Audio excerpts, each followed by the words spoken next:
Syracuse was leaving Reese open, for a lot of the game. It seemed like.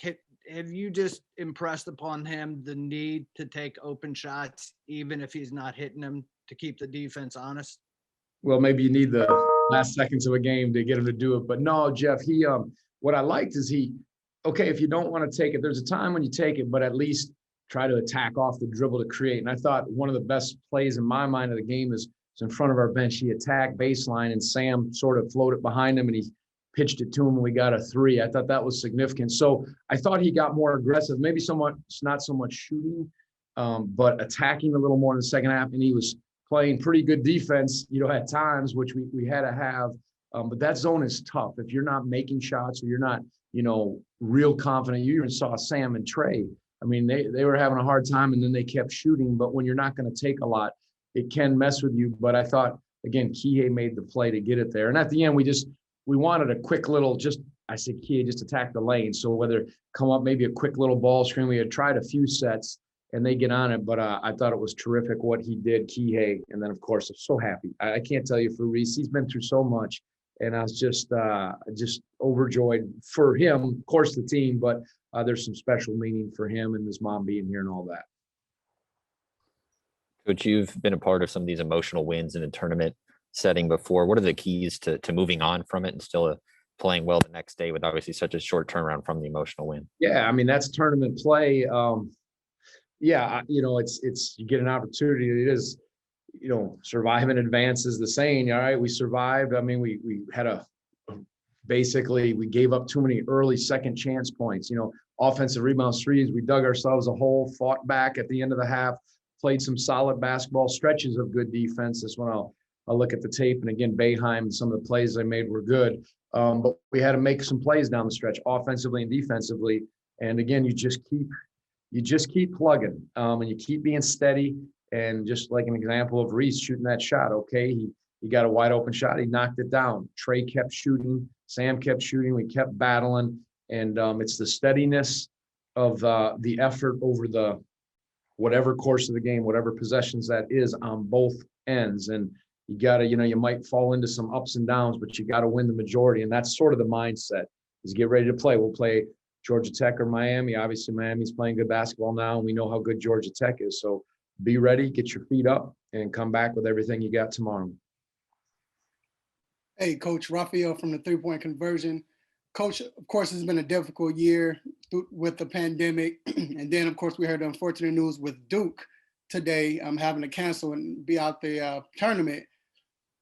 Can you talk about what it is to have a game like this where it comes to the last second, you hit a shot, and not only just being good for Virginia, but being good for ACC and good for college basketball in a time like this?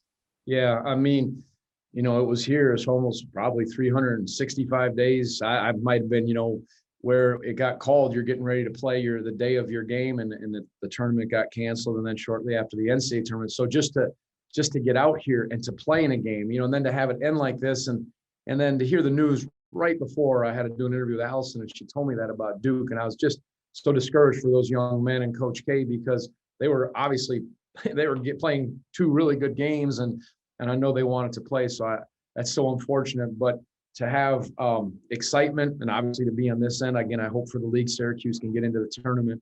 Good, and it wasn't lost on any of us the ability to play, and even to have 5,000 fans. That felt like it was great, as opposed to 0 or just a couple hundred.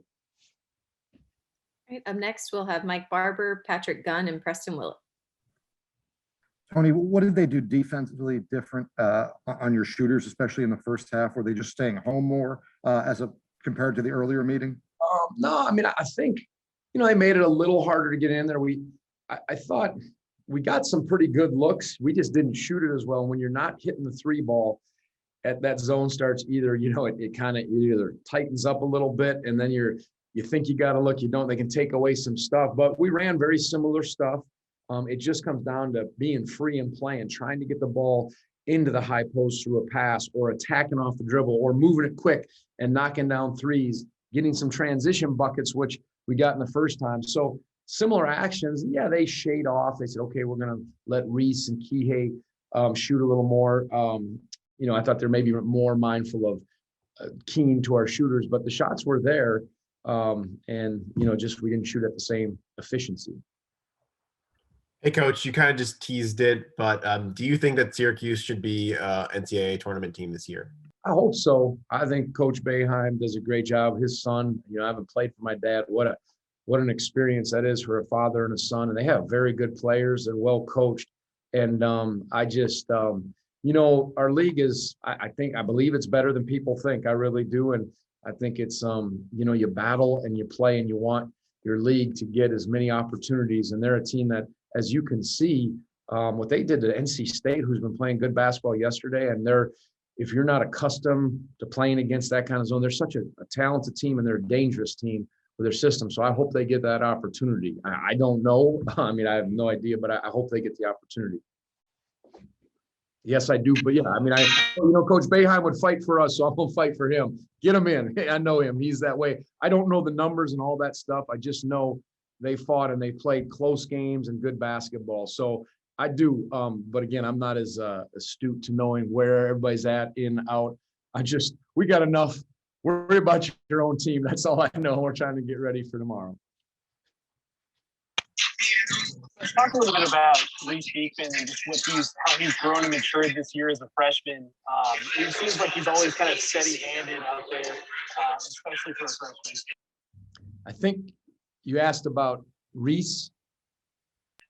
Reese and just his growth this year as a freshman, Okay. just kind of how steady he is. Yeah, good, really good defender. And again, at times you saw it. At times they made some shots over the top and made some tough contested shots. A couple I can think of where I don't know what Reese could have done. We then tried to put some length on him with Trey, and he still made shots. But he's got great anticipation. He's really, for a guy who doesn't look to shoot that much, and his shot's going to improve in time. He does impact the game with his feel, and he's taken the challenge to try to be as good as he can defensively, and then to stick that shot at that time. He's just what an opportunity, what an experience for him. And he's played a ton of minutes, and so I could see it. This was his first ACC conference tournament game. You could see it was a little different. You forget I'm an old guy now, and these guys are young, and these are new experiences for him. And I thought then he adjusted and settled in and just did what he could do to the best of his abilities. Last question for Coach from David Teal. Tony, you referenced Kihei's play on the last possession.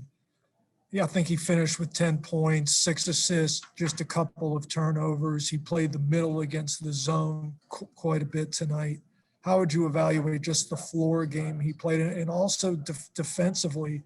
Yes. With his pestering of Syracuse's guards? Thought he's played 2 really good games back to back. And, when we played him the first time, I thought he was so good offensively and defensively. And I really thought it was important. He stuck a couple of threes, correct?